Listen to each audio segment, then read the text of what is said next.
carriers, the most dominant ships ever created.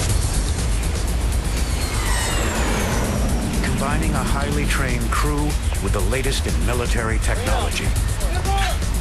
They are prepared for combat at a moment's notice. On the flight deck, stand by the recovery aircraft. Salute. Port lights, planes cross. 113 is airborne. Can you give me the status of the man aloft?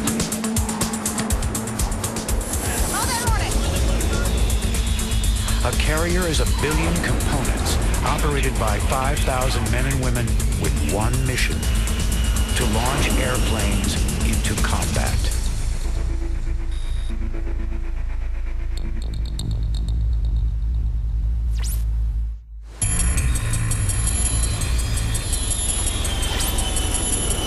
Far out in the Persian Gulf, the carrier USS George Washington is deploying for 6 months.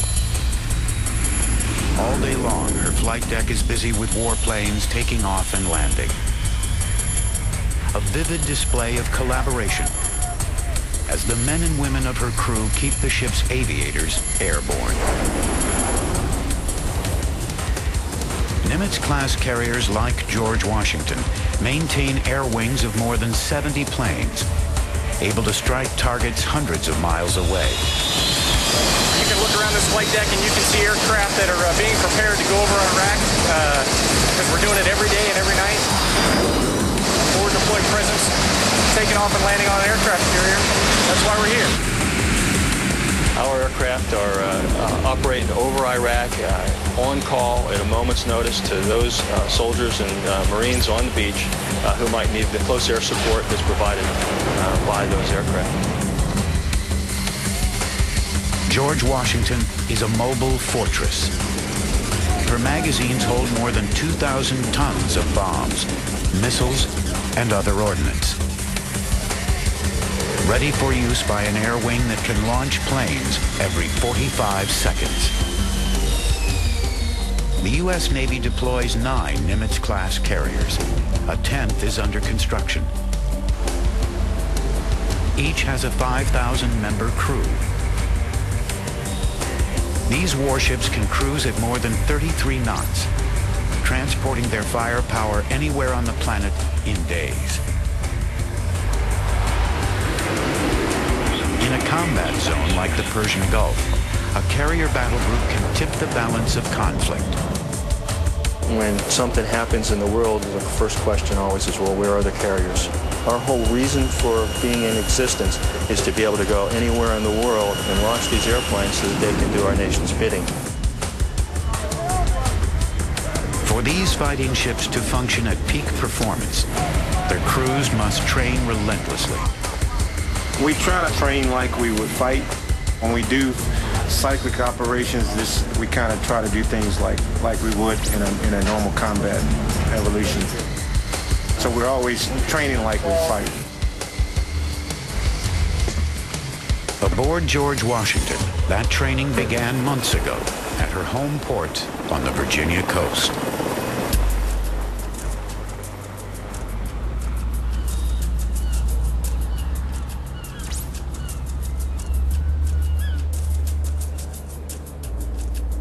At Naval Station Norfolk, sailors new to GW stand guard.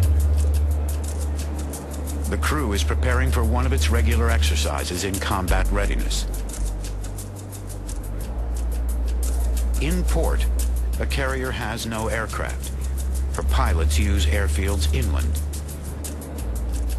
This leaves the ship vulnerable, so security on board tightens. My security guys are stationed throughout the ship so that we can protect the ship in case of any kind of, like, say, swimmer attack or even small boat attack. You know, since the USS Cole incident occurred, we've really stepped up on those force protections. My guys stand around with their M16s and their 240s or M60s so that we can protect just about every inch of the ship.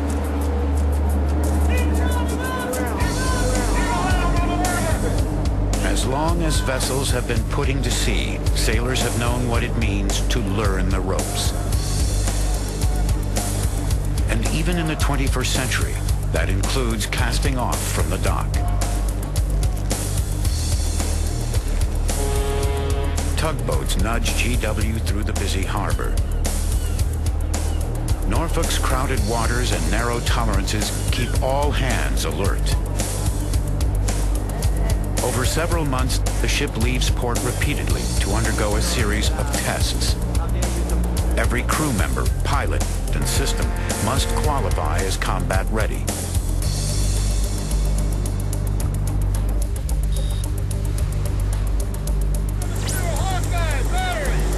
Once a departing carrier reaches the open ocean, her crew clears the ship's air wing to touchdown. One by one, aviators land their multi-million-dollar craft. Aboard carriers like George Washington, the typical air wing comprises 2 squadrons of F-14 Tomcat fighters and 2 squadrons of FA-18 Hornet fighter bombers. Fuel and supplies are shuttled by C-2 Greyhounds. Command and control craft called E-2 Hawkeyes will guide pilots on their missions. A squadron of S-3B Vikings defends against submarine attack. EA-6B Prowlers handle electronic surveillance and jam enemy radar. 8 H-60 Seahawk helicopters ferry supplies and mail. In combat and foul weather, the Seahawks provide search and rescue coverage. Air wings securely on board, the $4.5 billion carrier steers for deeper waters. Nimitz-class carriers are more than 20 stories tall and longer than 3 football fields, the largest warships ever. Nearly 40 feet of these vessels are below surface, displacing more than 98,000 tons of water. Their 2 nuclear reactors generate 280,000 horsepower and only need to refuel every 20 to 25 years. These immense vessels are double-bottomed to guard against torpedoes and mines. Their 18 lower decks hold sleeping berths, corridors, situation rooms, and galleys, the day-to-day settings where sailors work, eat, and sleep. The largest single space is the flight deck, 1,092 feet long and 251 feet wide. These 4.5-acre seaborne airfields are divided into sections fore and aft. Planes land on the aft section, angled at 9.5 degrees, so that if a pilot bolters or fails to touch down safely, he can power back into the air. With warplanes constantly landing, taking off, and moving about, a carrier flight deck is a supremely dangerous workplace. On the flight deck, we have very harsh conditions. Some people like to say that it's one of the most dangerous streets in the world because of everything that's going on. You really have to have your head on your shoulders and be thinking about everything that's going on around you. What's going on is a deafening hurricane of noise generated by whirling propellers, jet engines, and sudden gusts that can send an unwary sailor into the sea. Amid these perils, the only real protection is knowing your job, no matter what it is. There's a lot of different colors of jerseys that you see on the flight deck, and the jersey that I'm wearing is yellow. That represents aircraft directors. They're the ones moving the aircraft around on the deck. There's also some blue shirts behind me. Those are plane handlers. They chock and chain the aircraft. Also, they're tractor drivers or elevator operators. There's also green shirts. They're the technicians that operate the catapult and arresting gear that launch and recover the aircraft. There's also some red shirts